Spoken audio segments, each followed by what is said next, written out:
Shalom keluarga damai, puji Tuhan kita dapat berjumpa kembali dalam Samas edisi 9 Februari 2024. Sebelum bersama merenungkan firman Tuhan, marilah kita berdoa. Syukur kepada Allah atas hari yang Tuhan berikan ini. Terima kasih atas kesempatan untuk kami bisa menjalaninya dan juga waktu untuk merenungkan firman Tuhan.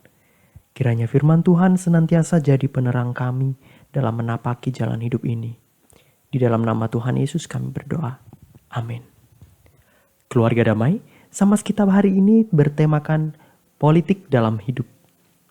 Bacaan kita terambil dari ayat Alkitab yang terdapat dalam Filipi pasal yang kedua, ayat yang pertama sampai dengan yang keempat. Filipi pasal yang kedua, ayat yang pertama sampai dengan yang keempat, saya akan membacakannya demikian. Jadi karena dalam Kristus ada nasihat, ada penghiburan, kasih, ada persekutuan roh, ada kasih mesra, dan belas kasihan. Karena itu sempurnakanlah sukacitaku dengan ini. Hendaklah kamu sehati sepikir, dalam satu kasih, satu jiwa, satu tujuan, dengan tidak mencari kepentingan sendiri atau puji-pujian yang sia-sia. Sebaliknya, hendaklah dengan rendah hati yang seorang menganggap yang lain lebih utama daripada dirinya sendiri. Dan janganlah tiap-tiap orang hanya memperhatikan kepentingannya sendiri, tetapi kepentingan orang lain juga. Demikian bacaan kita hari ini. Keluarga damai, bila kita saat ini berbicara mengenai politik, hal-hal yang terlintas dalam pikiran kita barangkali adalah hal-hal seputar pemilu, soal calon presiden, caleg, debat capres dan cawapres, kemudian ada partai politik dan sebagainya. Politik memang selalu berkaitan dengan siapa yang akan memimpin, kebijakan yang dibuat, intrik dan lobi-lobi koalisi partai politik, dan hal-hal seputar pemerintahan lainnya. Suhu politik dibilang memanas menjelang pemilu ini. Saat ramai, banyak bermunculan kubu-kubu yang saling menyindir, saling menyerang, adu komentar, yang membuat rakyat kemudian tampak terpecah dalam kelompok-kelompok sesuai dengan yang didukungnya. Namun jika diperhatikan ada beberapa unsur yang selalu ada dalam hal politik ini. Antara lain ada manusia, ada tujuan, dan ada cara. Setiap partai politik memiliki jagoannya yang diajukan jadi presiden dan wakil presiden. Ada juga caleg-caleg begitu ya. Mereka menyiapkan dan menyusun visi misi sebagai tujuan yang menurut mereka adalah solusi untuk masalah bangsa. Lalu mereka mulai mencari cara tentang bagaimana cara yang bisa diambil untuk bisa mewujudkan itu. Mereka menyadari bahwa untuk mencapai tujuan itu mereka harus memikirkan bagaimana caranya. Lalu mulailah para pemimpin partai untuk bertemu dan akhirnya membentuk koalisi-koalisi seperti yang sekarang ini. Nah, kemudian mereka mulai melakukan kampanye dengan menunjukkan berbagai hal dan berbagai cara supaya pasangan ini dapat diterima oleh masyarakat. Dalam hal ini kita bisa setuju dengan pengertian politik versi Hans Kelsen yang mengatakan bahwa politik itu berhubungan dengan cara atau metode manusia maupun individu dalam mencapai tujuan tertentu. Tujuan itu bisa berkaitan dengan kekuasaan atau keputusan. Nah, karena berhubungan dengan tujuan dan cara, ada tokoh-tokoh yang mengelompokkan aktivitas politik ini ke dalam dua kategori, yaitu good politics dan bad politics, atau politik baik dan politik buruk. Bad politics terjadi ketika seseorang atau sekelompok orang lebih mengutamakan kepentingan diri atau kelompoknya dibanding kepentingan orang lain dan menghalalkan segala cara untuk meraihnya. Faktornya bisa beragam, bisa saja karena hawa nafsu dan keserakahan, bisa juga karena rasa iri, marah, ingin membuktikan sesuatu secara menggebu-gebu. Nah, dorongan-dorongan ini bisa membuat orang kesulitan kemudian untuk memperhatikan pribadi-pribadi lain yang di luar dirinya. Sehingga bisa jadi kesulitan untuk mengambil keputusan yang bijak, yang baik juga untuk orang lain. Cara mencapai tujuan ini akhirnya ya melalui tindakan-tindakan yang justru keliru dan salah, seperti korupsi, kolusi, nepotisme, menebar janji-janji palsu, dan sebagainya. Sebaliknya, good politics itu muncul ketika seseorang bisa tetap tegak pada nilai-nilai kebenaran.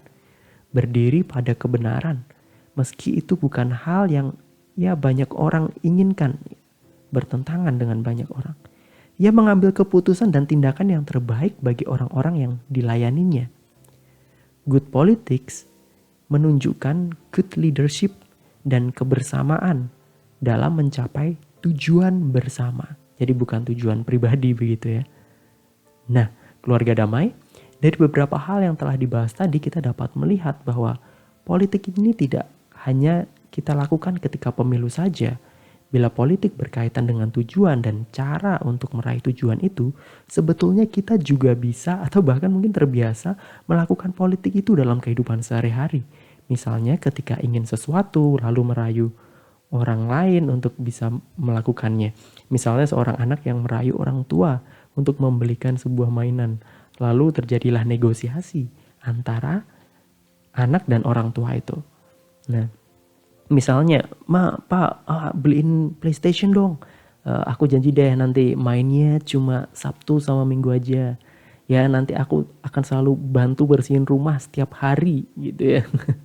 Atau sebaliknya, ada juga mungkin orang tua yang ingin anaknya bersemangat supaya dapat nilai bagus. Kemudian mereka menawarkan hadiah ketika si anak berhasil mendapatkan nilai yang bagus itu. Nah, itu kemudian terjadi negosiasi begitu.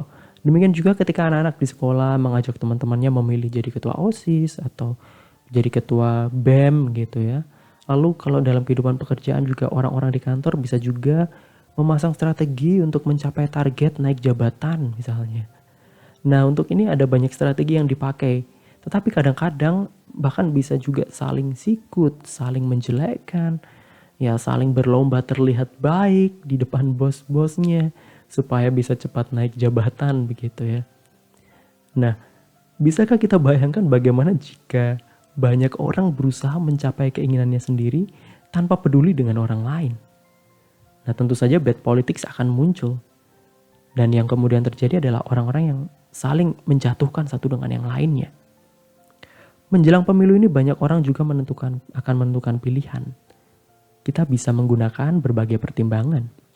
Nah, tapi mungkin ada juga orang-orang yang menentukan pilihan berdasarkan pemberian hadiah atau perjanjian dengan calon A atau calon B.